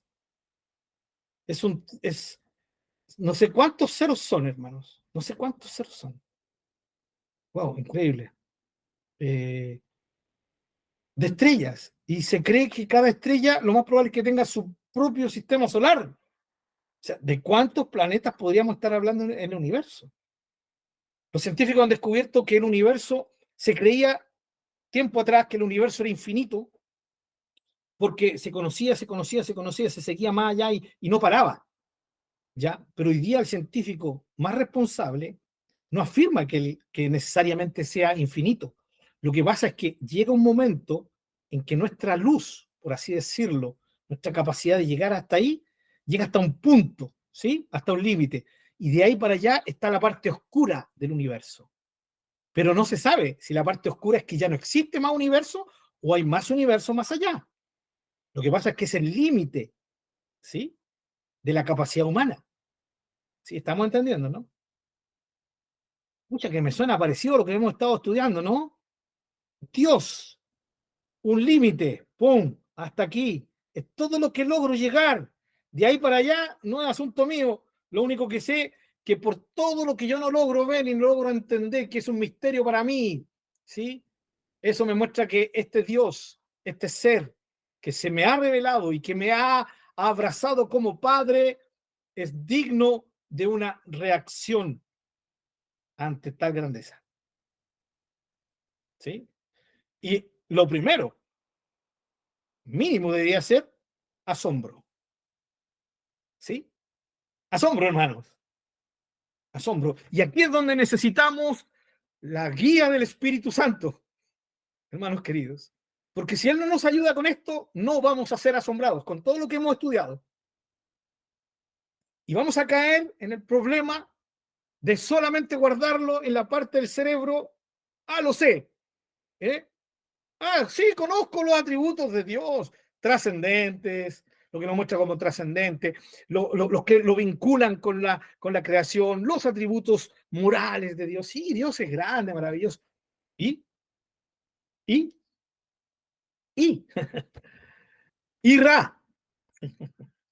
¿Por qué? Por el Señor. Lo primero que debería ocurrir en toda persona que tiene un conocimiento de Dios, de cómo Él se ha revelado, debería ser asombro. Asombro. Asombro ante algo ante un ser tan grande. Porque palabras como infinito e inefable lo describen. Lo describen en nuestro entendimiento, porque infinito e inefable es algo indescriptible. Infinito significa que va más allá de lo que nosotros podemos alcanzar. Inefable significa que no lo podemos definir con palabras humanas. Por lo tanto, está más allá de lo que nosotros podamos alcanzarlo. Este Dios, este ser debería asombrarnos. Asombrarnos. ¿Ya? Y a medida que, hermanos, este es el tema. Por eso Enoc, hermano, todo el día tras día de Enoc, caminando con Dios, el ir conociéndolo, esto fue impactando la vida de Enoc. Eso es lo que Dios quiere de todos nosotros, ¿sí? Esa fue la conclusión de Enoc. Por eso partimos con Enoc. Por eso hablamos de Enoc el lunes pasado y seguimos hablando de Enoc hoy. Porque a medida que caminamos con Dios, ¿sí? Y vamos viviendo esto, y vamos recuperando el conocimiento, ¿sí? Ya. O sea, nos mande el hermano Pablo, no nos mande el hermano Pablo al final lo que prometió, los apuntes, ¿sí? Hay muchos versículos que quedan grabados en ese cuaderno de la hermana Sandra, que dice que ya se aburrió de escribir tanto, ¿no? O conceptos, bueno, echemos mano a eso, ¿sí? ¿Para qué? Para que nos recordemos qué buen maestro el hermano Pablo, o sea, bacancito el hermano, qué bueno que lo conozco, ¿no? ¿No? ¿De qué sirve, hermano? ¿De qué sirve acordarse del hermano Pablo? Sí, tienes que acordarse, orar por mí, en eso sí, pero de ahí nada más. Porque, ¿qué es lo que ha hecho el hermano Pablo? ¿Y qué es lo que hacen las personas con dones de enseñanza? Nada más que eso, transmitir lo que la palabra de Dios dice, nada más que eso, hermanos. Cuando ustedes le enseñan a otros, ¿qué están haciendo? Están haciendo lo mismo que el hermano Pablo. Están transmitiendo a otros lo que han ido aprendiendo del Señor. Están enseñando. Se enseña, hermanos, la palabra de Dios. ¿Pero con qué fin? Con el fin de que podamos ser impactados por este conocimiento del día tras día. ¿Ya?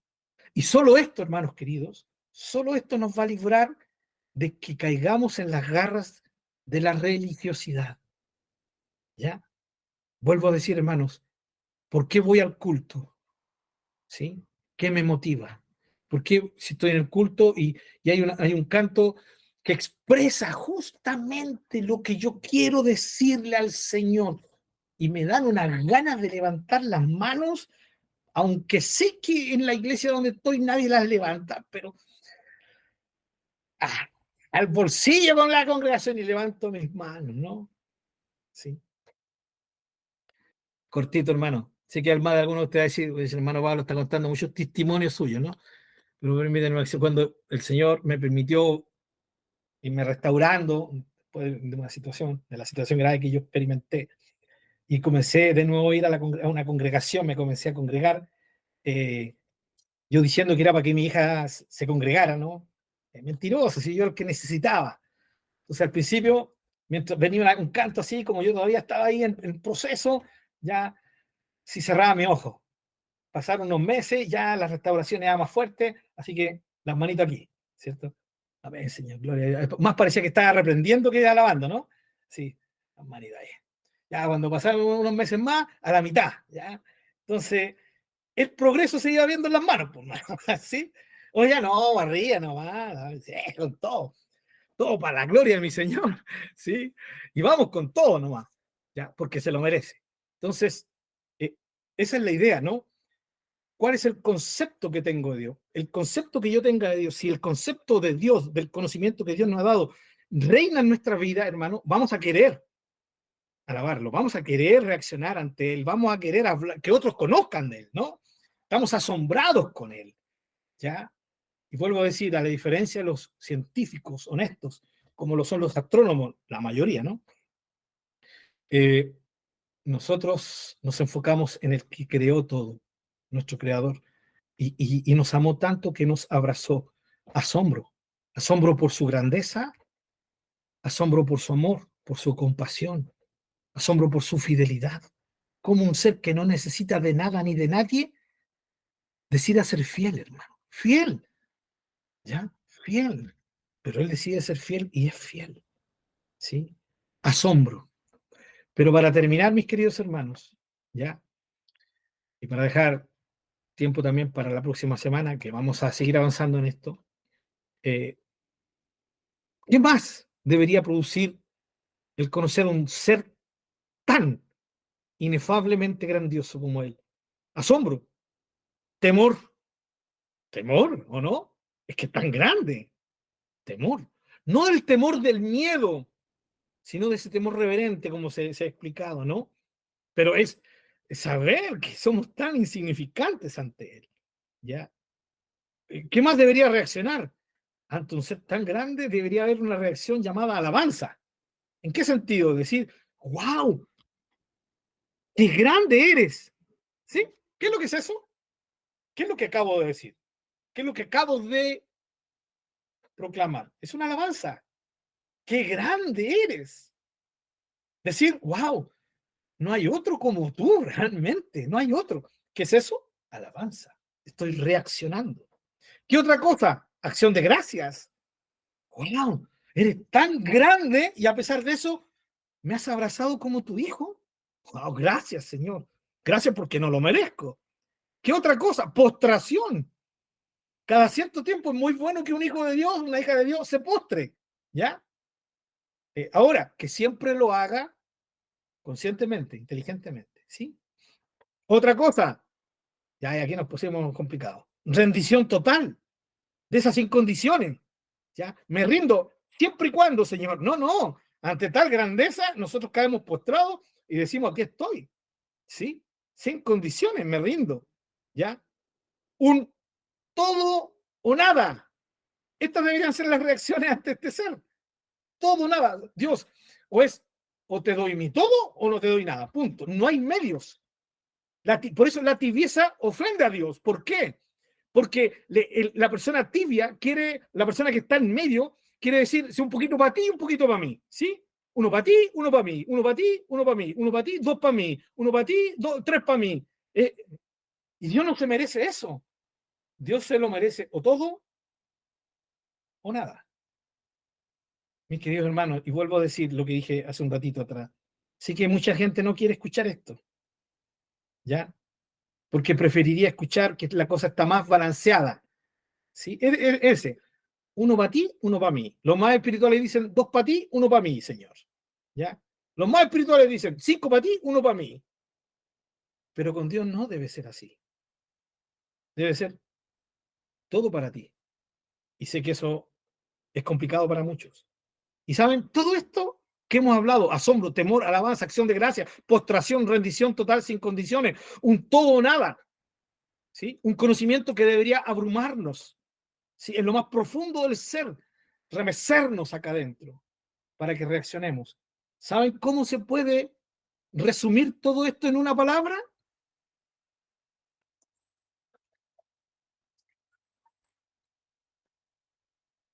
Vamos a orar, hermanos.